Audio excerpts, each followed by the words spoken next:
Assalamualaikum warahmatullahi wabarakatuh. Selamat menyaksikan rekan-rekan. Sebelumnya kami dari kelompok 2B pada praktikum Bioinformatika Departemen Biologi FMIPA Universitas Andalas. Nah, pada video kali ini kami akan membahas video terkait dengan penggunaan UniProt, cara mencari gen dan juga protein yang ada di UniProt, dan juga langkah-langkah mekanismenya. Nah, sebelum kita mulai videonya, izinkan kami memperkenalkan diri. Yang pertama, perkenalkan, nama saya Muhammad Hegel Irfansyah dengan NIM 2210422024. Dan selanjutnya rekan saya. Saya Fadila Emira Safa dengan NIM 2210423002.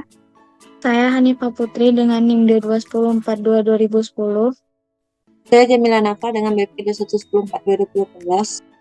Saya Sabrina Firsdi Deriani dengan BP 2210423020. Saya Dina Nabila Putri dengan nomor BP 2210423028.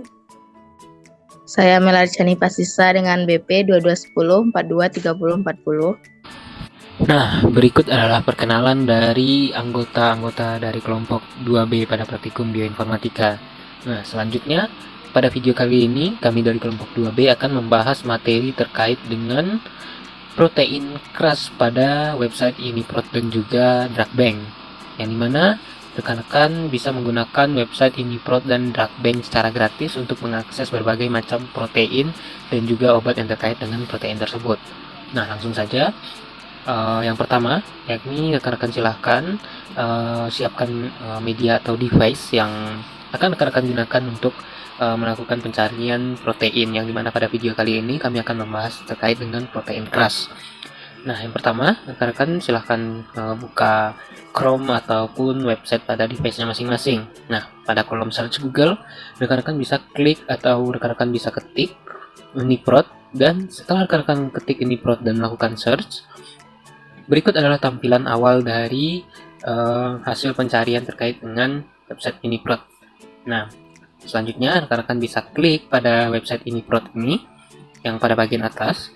Nah, setelah rekan-rekan klik, berikut adalah tampilan awal dari website UniProt ini. Nah, berikut adalah tampilan awal dari website UniProt, yang dimana pada website ini ada beberapa menu yang bisa rekan-rekan akses. Nah, untuk mencari protein keras ini, rekan-rekan bisa klik atau rekan-rekan bisa ketik pada kolom search, yang dimana rekan-rekan bisa ketik protein keras pada kolom search pada website UniProt ini. Nah, setelah rekan-rekan klik, rekan-rekan bisa klik search untuk menampilkan hasil dari protein keras ini.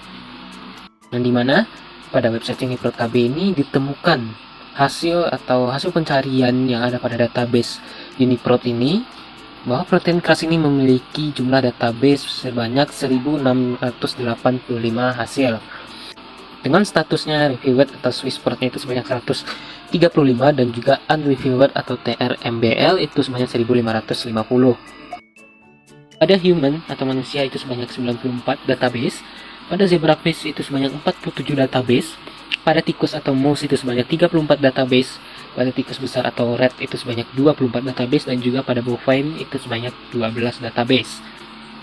Nah, selanjutnya setelah kita mengetahui database dan juga popular organismenya yang memiliki protein keras ini yang terdapat pada website UniProt ini, tentunya kita bisa melihat protein names yang ada pada pada protein keras ini. Nah, rekan-rekan bisa lihat pada kolom hasil atau kolom results dari protein keras ini, dimana pada bagian yang dilingkari itu kita bisa lihat yang pertama ada kolom entry yang berisi angka dan juga kode, yang selanjutnya ada entry name, yang selanjutnya ada protein names. Nah, protein names dari protein keras ini adalah GTP-AC keras. Nah, di sebelahnya itu juga ditemukan slide atau geser ke samping untuk melihat informasi-informasi yang lebih lengkap dari protein keras ini yang berada pada website UniProt KB ini. Nah, di sini juga ada gen ontologinya, ada cellular componentnya, ada molecular functionnya, dan sebagainya macamnya. Nah, selanjutnya jika kita ingin melihat the natural variance dari gen atau protein keras ini, itu kita bisa melihatnya melalui penambahan customized columns protein ini.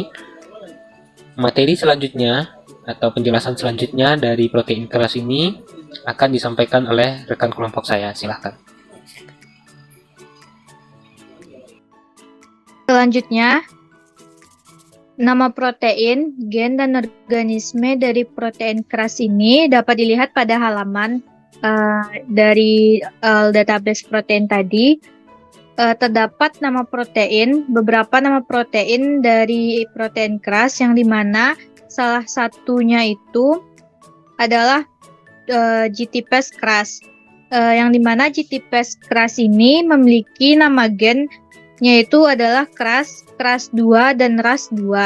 Sedangkan organisme dari protein GTPase keras ini adalah Homo sapiens atau human. Untuk materi selanjutnya dikembalikan kepada rekan saya.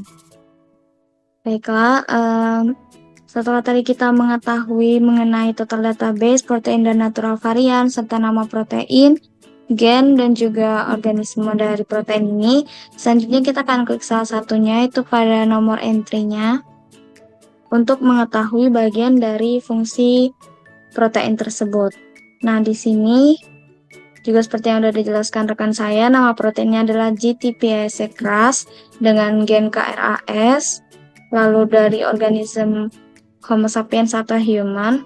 Nah, berikut adalah fungsi secara umumnya, yang mana RAS protein ini berfungsi dalam pengikatan GDP dan juga proses intrinsik dari aktivitas GTPase. Berikut juga tersedia PubMed terkait penjelasan dari fungsi tersebut. Lalu memainkan peran penting dalam regulation atau pengaturan dari proliferasi sel. Selanjutnya juga memainkan peran dalam mempromosikan oncogenic event dengan menginduksikan transkripsi tumor suppressor gen.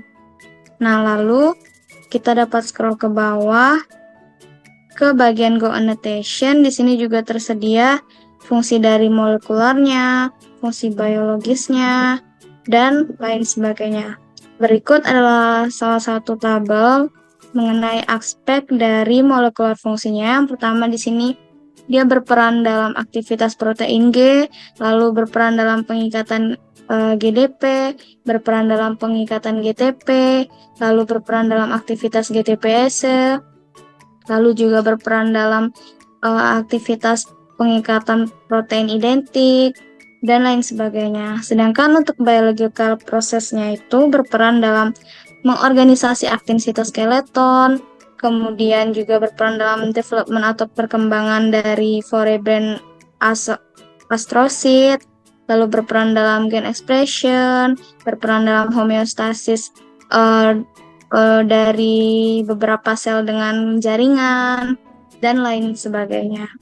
Nah, mungkin sekian terkait dari fungsi secara umum dan juga secara molekular maupun biologis. Untuk selanjutnya dikembalikan kepada rekan saya. Baiklah, selanjutnya itu pada UniProt ini kita dapat melihat subcellular location-nya. Bisa kita scroll ke bawah. Nah, seperti yang sudah terlihat pada tampilan subcellular location-nya, terlihatlah pada gambar berikut.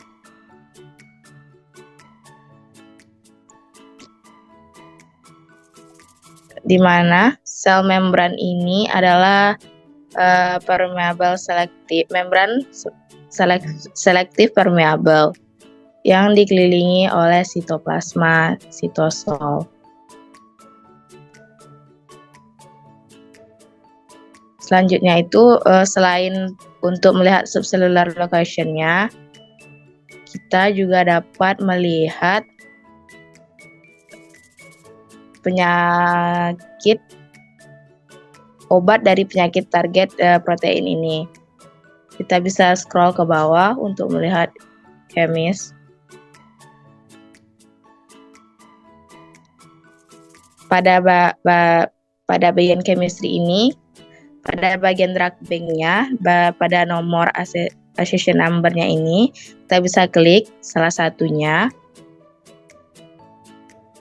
dan akan terlihat itu berupa obatnya itu ada grasip. Baiklah, sekian mungkin dari saya. Saya kembalikan kepada rekan saya. Baik, selanjutnya saya akan menjelaskan tentang nama obat atau generic name, accession number, struktur obat, dan rumus kimia obat di drug bank. Baik, kita dapat men-scrollnya. Generic name-nya yaitu ada grasip. Dan accession number drug bank-nya yaitu DB 15568. Selanjutnya yaitu ada strukturnya dan chemical formula. Chemical formulanya yaitu C32H35 CIFN7 dan O2. Untuk strukturnya yaitu yang terdapat pada gambar tersebut merupakan struktur dari obat tersebut. Terima kasih. Selanjutnya saya kembalikan kepada moderator. Kelas selanjutnya saya akan membahas tentang toksisitas, interaksi target, serta struktur protein itu sendiri. Jadi yang pertama ini ada toxicity atau toksisitas. Jadi intinya adalah kalian bisa mengakses toksisitas ini pada drug bank. Kembali lagi pada akses Unipro tadi, di mana protein atau agrasip tadi. Toksisitas ini intinya berdasarkan tentang mengenai adagrasip yang tidak tersedia, di mana pasien yang mengalami overdosis berada pada peningkatan risiko efek samping yang parah seperti hepatotoksisitas yang menghasilkan reaksi merugikan gastrointestinal dan berpanjangan interval QTC 8. Tindakan simptomatik dan suportif direkomendasikan. Kemudian karsinogenitas ini belum dievaluasi. Dalam uji mutasi balik materi AMES in vitro, adagrasip tidak mutagenik. Uji penyimpangan kromosom in vitro dan uji mikronukleus in vivo pada tikus menunjukkan bahwa itu tidak genotoksik. Studi yang mengevaluasi efek adagrasip ini pada kesuburan belum dilakukan. Pemberian oral adagrasip kepada tikus hingga 13 minggu menginduksi fosfolipidosis pada dosis yang lebih tinggi. Dari 150 mg per kilogram, kira-kira 2 kali paparan manusia pada dosis yang direkomendasikan berdasarkan AUC. Kehadiran fosfolipidosis menyebabkan peningkatan evakuasi beberapa organ. Mungkin itu sekian dari toksisitasnya. Kemudian selanjutnya adalah interaction atau interaksinya. Di sini drug interaction-nya terdapat kurang lebih 652, tapi di sini yang tertera di halaman sebanyak 5 interaksi utama, di mana ada obat yang abemetapir, kemudian ada abemaciclib, ada abrocitinib, ada acalabrutinib, ada acebutolol. Dan kemudian di sini ada kolom interaksinya. Jadi antara obat dengan interaksinya sudah tertera. Kalian bisa lihat sendiri di sini. Kemudian selanjutnya itu ada target. Target dari dari obat adagrasip tadi. Kalian scroll aja ke bawah. Nanti kalian akan bisa mengakses target.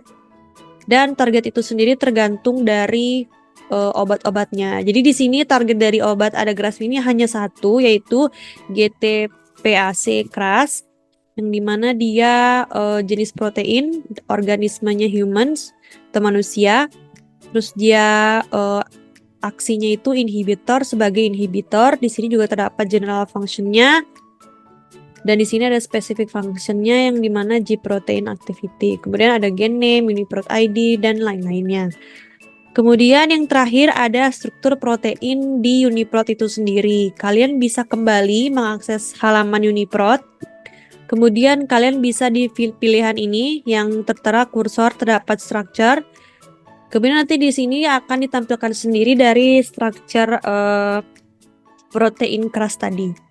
Jadi inilah bentuk atau gambaran tentang struktur dari protein keras tadi, kalian bisa scroll ke bawah sedikit. Di sana juga terdapat beberapa keterangan tentang informasi dari struktur proteinnya, ada position link, ada sumbernya, ada resolution chain, ada identifier metodenya. Sekian dari saya kembalikan kepada rekan saya. Baik, untuk selanjutnya yaitu terkait penyakit di OMIM serta penjelasan nama penyakit dan fenotip gen serta relationship-nya. Langkah pertama, untuk melihat penyakit-penyakit terkait, kita perlu di bagian sebelah kiri cari disease dan variants, lalu kita akan menemukan disease dan variants. Lalu terdapat penyakit itu leukemia dan acute myelogenous atau AML. Lalu di sini juga terdapat catatan atau note. Penyakit ini disebabkan oleh varian dari gen tersebut. Lalu juga ada deskripsinya, yaitu terkait leukemia. Untuk melihat pada bagian OMIM-nya, di bagian see also terdapat NIM dan terdapat angka-angka, dan kita klik. Kita akan dibawa ke webnya OMIM.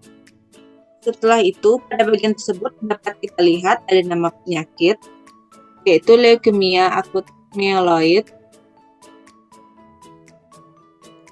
Lalu juga ada alternatif name-nya. Lalu setelah itu juga terdapat penjelasan penyakit, fenotip, gen, dan juga relationship-nya. Yang dapat saya sampaikan, saya kembalikan ke moderator. Baik, mungkin cukup sekian penjelasan dari kami mengenai website dari Uniprot terkait pencarian protein keras atau KRAS, lalu juga kaitannya dengan drug bank, mengenai obat-obat dan penyakit terkait. Kurang dan lebihnya mohon maaf.